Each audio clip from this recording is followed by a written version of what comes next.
इंसानों को और साथ ही साथ मोमिनों को डरने के लिए कहा गया हक़्क़ा तुक़ातिही, कि जितना अल्लाह तबारक व तआला से डरने का हक़ बनता है, जितना अल्लाह तबारक व तआला ने हमें और आपको वुसअत दी है, उतना अल्लाह तबारक व तआला से डरना पड़ेगा। हक़्क़ा तुक़ातिही वला तमूतुन्ना इल्ला व अंतुम मुस्लिमून। और अल्लाह तबारक व तआला ने यहाँ हमें मुस्तस्ना कर दिया, तंबीह कर दिया, कह दिया कि मत मरो, वला तमूतुन्ना, मत मरो, सिवाय इसके कि उस वहदहु ला शरीक से डरते हुए और उनका काम करते हुए। वला तमूतुन्ना इल्ला व अंतुम मुस्लिमून, यानी हम मुसलमानों की हालत में मरें। जी, पहला तो हम मोमिन हों, और इंसान जब मोमिन बन जाता है तो पहला फ़र्ज हमारे ऊपर जो हमें अंजाम देना है वो है सलात, नमाज।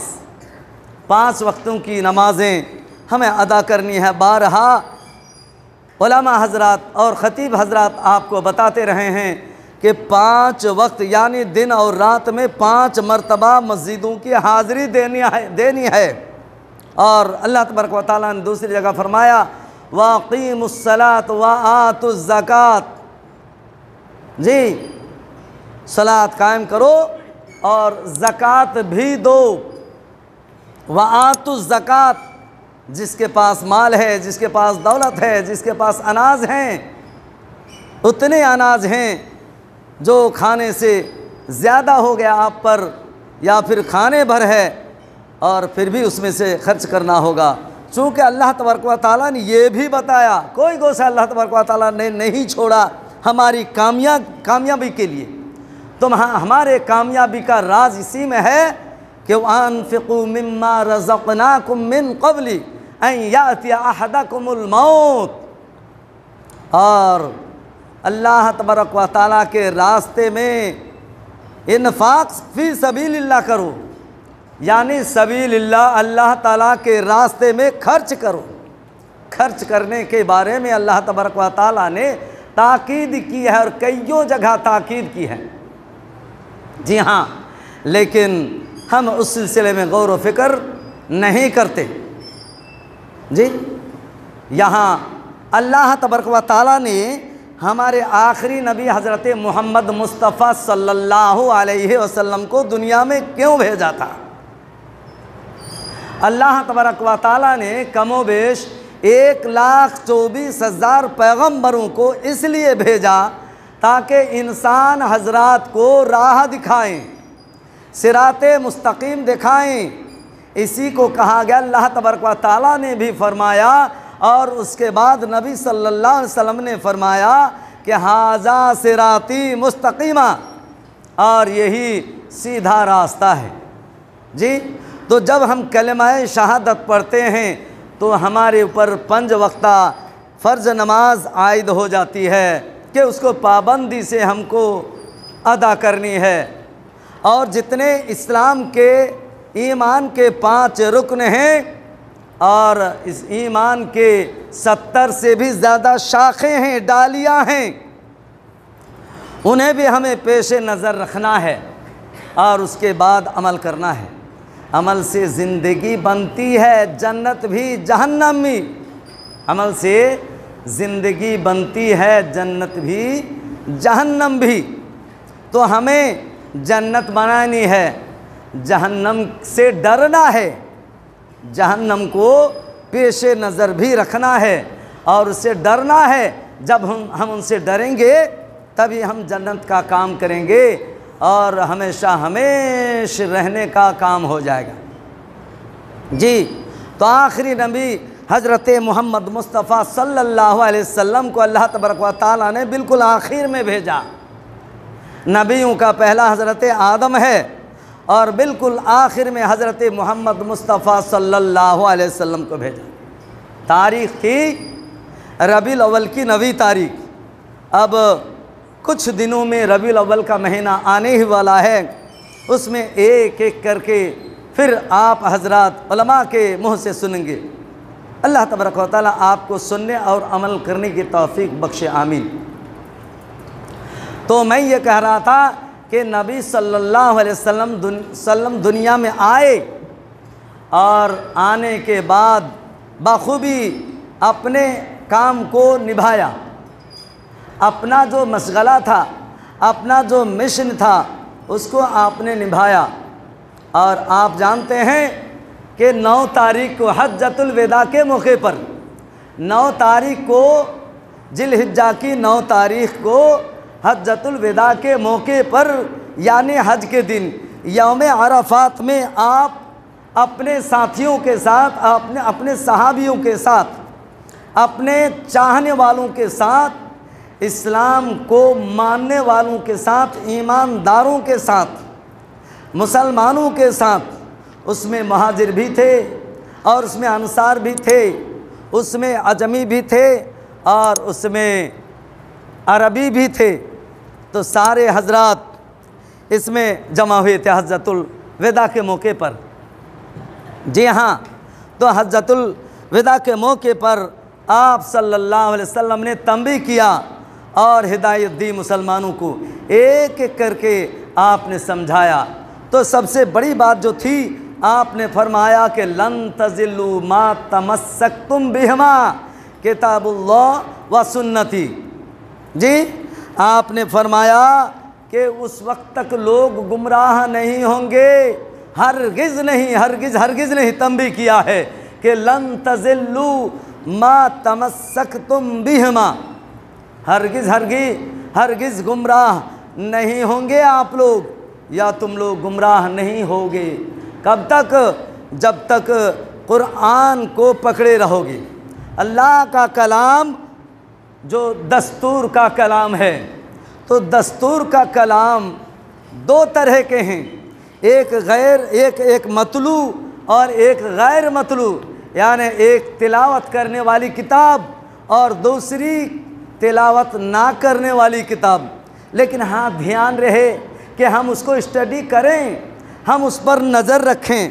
लेकिन कुरान के बारे में बताया गया कि आप उसके लिए एक वक्त निकालें और उसको समझे, तो समझें ज़रूर, लेकिन फिर उसके अलावा तिलावत भी करें।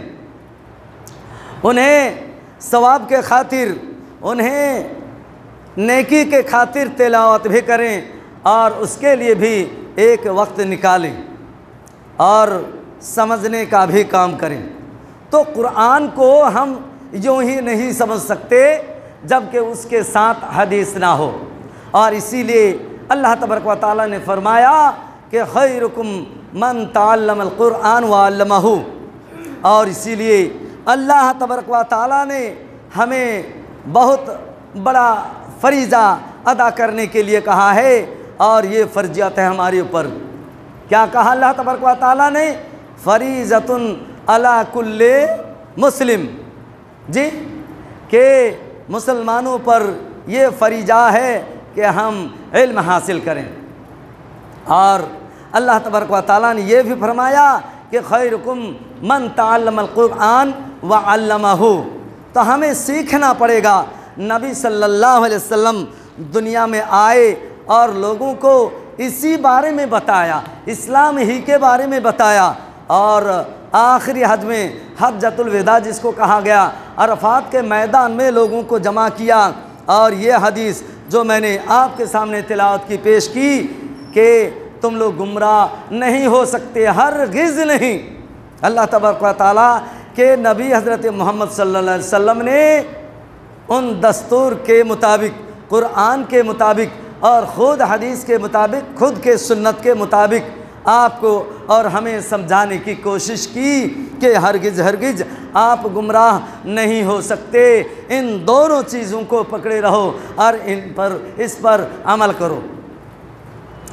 तो 9 तारीख को अल्लाह तबारक व तआला के सामने आप बहुत ज़्यादा गिड़गिड़ाए और अल्लाह से माफ़ी मांगी।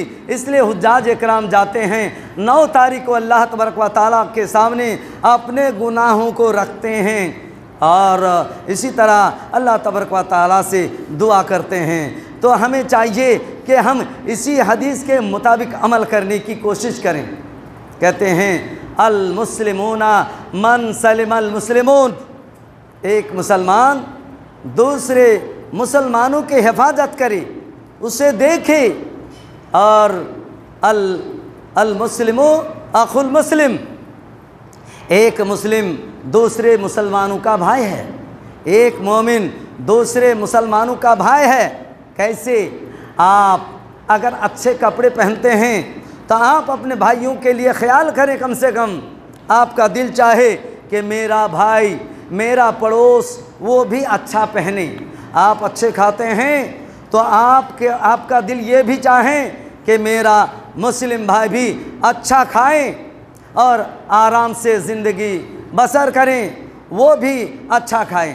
यहाँ तक कहा गया कि आपके घरों में अगर गोश्त है, आपके घरों में अगर मछलियाँ हैं, अच्छी सब्जियाँ बनती हैं, अच्छे सालन आपके यहाँ बनते हैं, तो कहा गया कि उसमें थोड़ा पानी ज़्यादा मिला दें, पानी उसमें ज़्यादा मिला दें और शोरबा ज़्यादा करें। क्योंकि पहले ज़माने में तंगी होती थी, बहुत ज़्यादा तंगी होती थी। अब तो माशाल्लाह तंगी नहीं है, और वो भी कि रिज़्क़ अल्लाह तबारक व तआला के हाथों में है, और जिसको जितना चाहता है अल्लाह तबारक व तआला रिज़्क़ देता है। जी, व मन यरज़ुक़ु मन यशा, अल्लाह तबारक व तआला जिसको जितना चाहता है रिज़्क़ देता है। रिज़्क़ का मालिक अल्लाह है, और कहाँ से आएगा, कैसे आएगा वो जानता है। उसके लिए ज़्यादा आपको दौड़ धूप नाजायज़ तरीक़े से नहीं करनी है, बल्कि दौड़ धूप आप करें तो जायज़ तरीक़े को सामने रख के करें। फिर अल्लाह तबारक व तआला आपको तौफ़ीक़ देंगे जायज़ खाने के लिए, जायज़ पहनने के लिए। तो मैं ये कह रहा था कि पड़ोस में अगर भाई है, अपना भाई मुस्लिम भाई है फिर भी, और अगर गैर मुस्लिम भाई भी है तो उसके लिए भी आप अच्छा चाहें। आपका दिल आप उनके लिए, पड़ोसी के लिए अच्छा चाहे, वो अच्छा हो। आप अगर 5 वक्ता नमाज़ें अदा करते हैं, आपका भाई नहीं चाहता है, आपका भाई नहीं करता है, तो आपके दिल में उसके लिए कुढ़न होनी चाहिए। कुढ़न यानी तकलीफ़ होनी चाहिए और अफसोस होनी चाहिए, और आपके लिए उनको तो कहना ही पड़ेगा, लेकिन कहने के साथ साथ आप उनके लिए दुआ भी करें। अपने बाल बच्चों के, अपने नस्ल के लिए, अपनी ज़ुर्रियात के लिए तो दुआ करें ही करें, लेकिन साथ ही साथ अपने पड़ोसियों के लिए, अपने भाइयों के लिए, अपने रिश्तेदारों के लिए, अपने इलाके वालों के लिए और अपने देश वालों के लिए भी आप दुआ करें। यहाँ तक के दुनिया में कहीं भी गुजर बसर करते हैं लोग या फिर मुस्लिम मोमिनीन, तो उनके लिए भी आप दुआ करें, चूँकि ये हक़ है, ये बंदों का हक़ है, बंदों का हक़ आप पर है, और आपका भी हक़ बंदों पर है कि वो भी आपके लिए अच्छा चाहें और आपके लिए भी दुआएं करें। तो एक दूसरे से लोग लगे हुए हैं, एक दूसरे के ऊपर हक़ भी है। उस हक़ का तकाज़ा यह है कि हम उसके लिए अच्छा दिल रखें और उसके लिए अच्छा ही चाहने वाले हो जाएं। तो ये हदीस पाक नबी सल्लल्लाहु अलैहि वसल्लम का हमें पेश नज़र रखना चाहिए, और गैब पर तो आपको ईमान रखना ही पड़ेगा।